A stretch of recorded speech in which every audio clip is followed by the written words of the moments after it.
Greetings, my name is John Gabriel and this is the New Calculus channel. In this video I'm going to talk about the reasons why you can't divide by zero. Well, first of all, zero doesn't actually meet the requirements to be a number. In fact, a number by definition is the measure of a magnitude. So zero doesn't actually measure any magnitude, and no magnitude has zero measure. Otherwise, it's a non-magnitude, isn't it?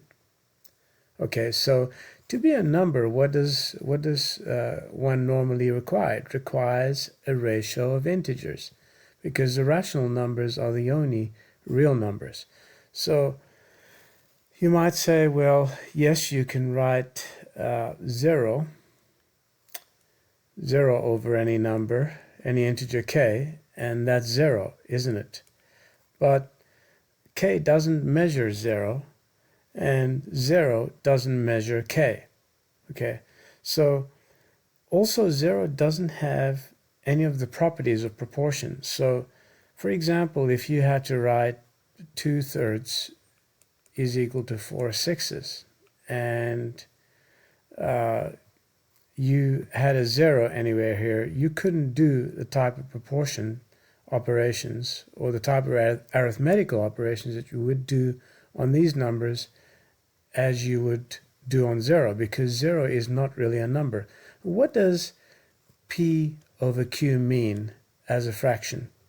Well, it means simply this, that q it means that the unit is divided into q equal parts. Okay, so for example, let's say we wanted to talk about 4/6. If we write pq is equal to 4/6, what that means is that the unit is divided up into 6 parts, okay, equal parts, and it means that we're only considering 4 of those equal parts, right? So this here is the representation that we require for the number 4/6, or 2/3. Okay, now 2/3, although it's equivalent, has a slightly different approach. So for example, in 2/3 we're dividing the unit into 3 parts, right? 1, 2, 3, and we're considering 2 of those 3 parts. All right, so I haven't actually drawn this to scale with this one here, but if I did, it would probably look something like this. Just a moment. Okay, so if I drew the same box like that, same unit, and I divide it into 3 equal parts, see, then roughly 2/3 is a measurement made with the unit being divided into 3 equal parts instead of 6 equal parts. But ultimately we're looking at the same size, right? Now, why can't you have 0 as an integer or a number appearing at the bottom here? Well, simply this. You cannot divide the unit into 0 equal parts. It's just not possible. That's the reason that you cannot have 0 at the bottom here. In any case, no division is taking place when we write a number in this form. The division has already taken place. So obviously there is no number multiplied by 0, such that it equals to the unit. Okay. You can do that with every other number except 0. So 0 is not really an actual number. It's more of a placeholder, and it's used in disambiguation. So now we've seen a few reasons. Now let's look at some more reasons. Let me just get rid of that. Okay. Now, 0 is a no-op in most cases. What is a no-op? No-op means no operation. So for example, if we had a is equal to b, and then if we add 0, it's like we've done nothing. And if we subtract 0, we've also done nothing. See? So in the case of addition and subtraction, it's a no operation. Nothing happens. Now, if we had to have a is equal to b, and we say 0 divided by a is equal to 0 divided by b, we've effectively lost all the information that we've had in this equation here. Okay, in other words, if from this step here, a is equal to b, we go to 0 is equal to 0, we don't understand anything any longer. Now, I don't know if you recall that in the past I've shown you this particular applet here, and I've told you that this blue magnitude multiplied by this dark one will always be this red magnitude, whatever it is. And the fact that these here are measurable is not important right now, because the geometry does not care about the numbers, only about the magnitudes. So if we had to say try to find out what 0 is times any number, see, then we get this particular expression here. Now, obviously 0 divided by 0 is meaningless, okay? It doesn't work. And ultimately, if we had to extend that, do you see what happens? 3 divided by 1 is equal to 0 over 0, and everything divided by 1 is equal to 0 over 0. That's obviously nonsense, okay? So you cannot treat 0 as a number because it's not really a number, and it doesn't do anything except act as a placeholder and enable you to communicate the value of a particular magnitude clearly. So it's, in fact, you could do all mathematics without even using 0, okay? So, and you may ask, well, how can we do that? Well, let's see.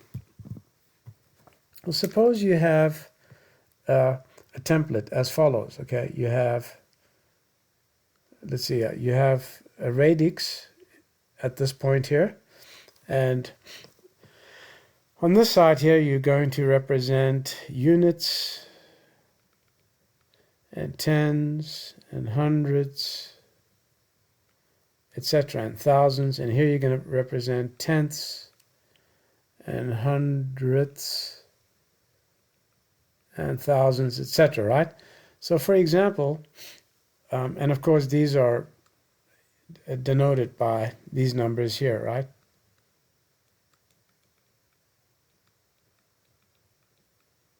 And so on. So you don't need, if you carry this template around with you, you don't need to use anything else excepting the digits 1 through 9. So if I wanted to represent 103, I would simply write a 1 in this column and a 3 in this column, and that would mean 103. But if I had to write that without a radix template like this, it could mean 13, it could mean 130, it could mean 1,300, it could mean 1.3. So 0 helps to disambiguate. So if I wrote 103, that means exactly what it would mean if I had a radix template. So it's very useful to remove ambiguity. Okay, so other than that, it doesn't really act as a number in any case. So you cannot divide by 0 because 0 is not a true number. It's really just a placeholder. And so I could also do this over here in the diagram, and it would seem like this is somewhat correct. But if I try to do it the other way, okay, and I know this geometrically this is true, but if I come this way here, that's obviously nonsense, isn't it? But we could have reached the same result if we had approached this way too, right? So go out that way, and you see that it doesn't really matter what you do with 0 because it's not an actual number. So, and it's of course it's very useful in equations because if we had to write down an equation as follows, I didn't mean to do that. If we had to write down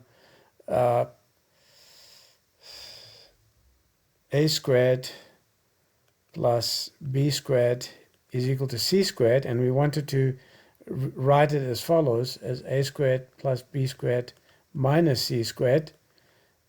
If we didn't have anything on this side here, then it's the same as just writing 0, isn't it? But we don't really need to have 0. It's just that it's useful in dealing with equations, and especially in algebra.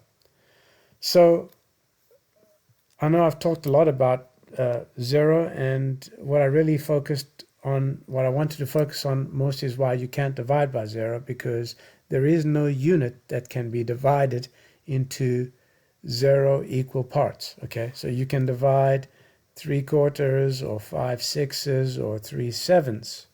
You can divide the unit into 7 equal parts or 6 equal parts or 4 equal parts, but you cannot divide it into 0 equal parts. This is the real reason why you cannot divide by 0.